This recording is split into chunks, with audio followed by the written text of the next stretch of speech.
Kami dari tim media Pengadilan Tinggi Maluku Utara ingin bertanya kepada Bapak tentang acara yang dilaksanakan oleh Badilum di Syahid Villa Hotel ini. Kenapa diadakan di sini dan tujuan yang ingin dicapai oleh Badilum dengan acara ini apa? Satu tujuan kita datang ke Maluku, Provinsi Maluku Utara ini adalah melakukan bintek mengenai penanganan perkara berbasis keadilan restoratif.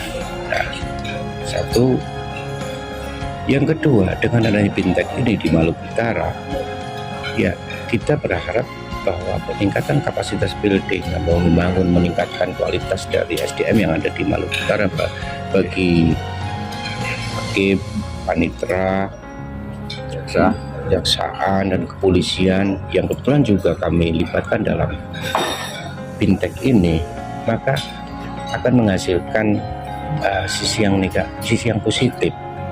Pertama, karena perkembangan hukum mengenai pemidanaan ini sudah bergeser. Memang kita kenal bahwa RC ini adalah satu konsep pemidanaan berupa pemulihan yang melibatkan banyak pihak, di situ korban, pelaku maupun masyarakat. Nah, harapan kita dengan adanya RC yang kita lakukan di sini, maka apabila banyak tindak pidana yang terjadi di Provinsi Maluku Utara ini, maka ini bisa akan banyak diselesaikan melalui proses RC itu sendiri. Ya. Kalau pemilihan mengenai kenapa kami memilih Maluku Utara sebagai tempat untuk bintek RC ini, satu, kami memandang bahwa di bagian timur ini lebih banyak memerlukan, ya, karena satu, komunikasi yang kurang dari bagian timur ini ke pusat.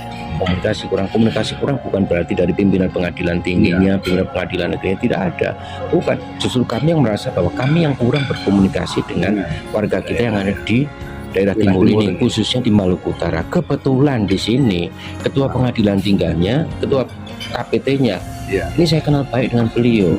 Nah, Pak KPT, Pak Dr. Suharjono ini saya kenal baik dengan beliau. Saya juga mengerti persis bahwa tentang perkembangan hukum ini beliau ini selalu mengikuti dengan baik.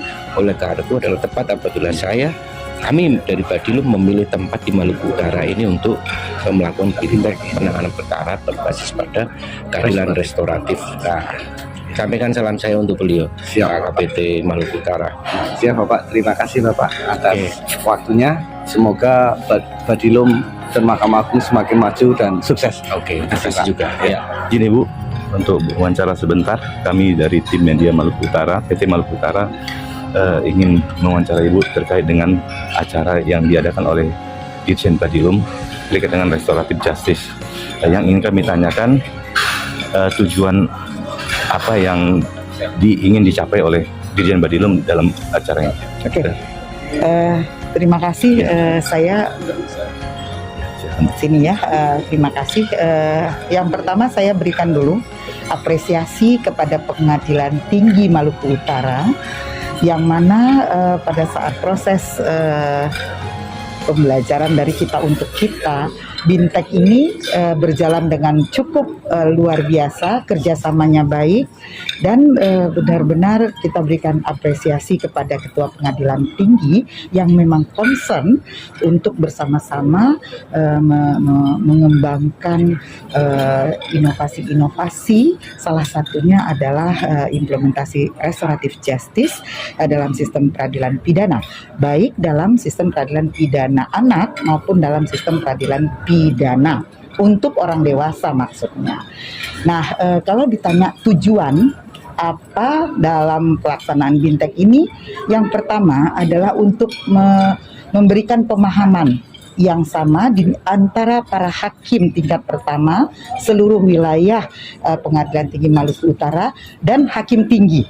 Nah, kita ketahui bersama Perma 2 tahun 2012 sudah lahir beberapa tahun yang lalu, akan tetapi dalam penerapannya sesuai dengan SK Dirjen, di mana optimalisasi Perma 2012 itu perlu dilakukan karena belum secara keseluruhan implementasi itu berjalan dengan baik. Sehingga adalah kasus-kasus yang kualifikasi ringan masih dihukum, misalnya mencuri coklat, sendal jepit, piring.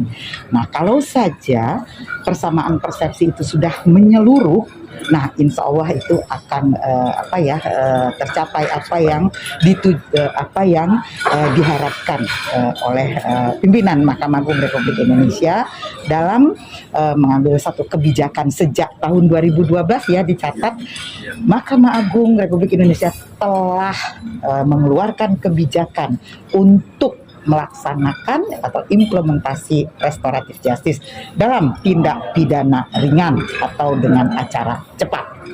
Baik Ibu, untuk pematerinya sendiri, untuk pesertanya sendiri, apakah dari pihak luar ada? Ada, saya akan memberikan informasi dari tadi malam sampai dengan pagi ini. Kami dari tim Badilum, saya kebetulan sebagai salah satu narasumber, merasakan satu diskusi yang hangat secara terpadu, baik dari narasumbernya, ada akademisi, ada dari Polda, ada dari Kejaksaan Agung, dan dari kita sendiri, yaitu Pak Direktur bersama dengan timnya, salah satunya adalah saya. Nah, terpadunya kegiatan ini juga berdampak untuk menyamakan persepsi. Nah, audiensnya juga bukan hanya para hakim tingkat pertama atau pimpinan tingkat pertama, akan tetapi juga para hakim tinggi, plus adanya keikutsertaan dari penyidik dan penuntut umum yang telah diundang, ada 4 orang. Ini membuat satu kegiatan yang integrated agar pemahaman antara hakim dengan aparat penegak hukumnya bisa persepsinya sama dalam implementasi restoratif justice di wilayah Maluku Utara ini. Sukses untuk Bapak Ketua Pengadilan Tinggi, yang saya tahu memang beliau sangat concern untuk mengembangkan sebagai, boleh dikatakan beliau ini adalah salah satu hakim yang progresif yang mendukung kebijakan Mahkamah Agung dalam hal implementasi RJ. Saat ini sedang disusun peraturan Mahkamah Agung tentang penerapan restoratif justice dalam sistem peradilan pidana. Mudah-mudahan diskusi-diskusi ini akan menyerap apa saja yang perlu ditambahkan, apa saja yang perlu ditinjau ulang dengan hasil diskusi kita dari pagi sampai nanti malam. Itu saja. Baik Ibu, terima kasih. Mudah-mudahan apa yang dicita-citakan oleh Dirjen Badilum terkait dengan restoratif justice ini dapat terwujud dengan baik, dan kiranya Mahkamah Agung bisa sukses ke depannya. Terima kasih Ibu atas waktunya. Ya, terakhir quote dari saya, bumikan RJ menjadi bahagian budaya bangsa. Sukses PT Maluku Utara. Terima kasih Bu.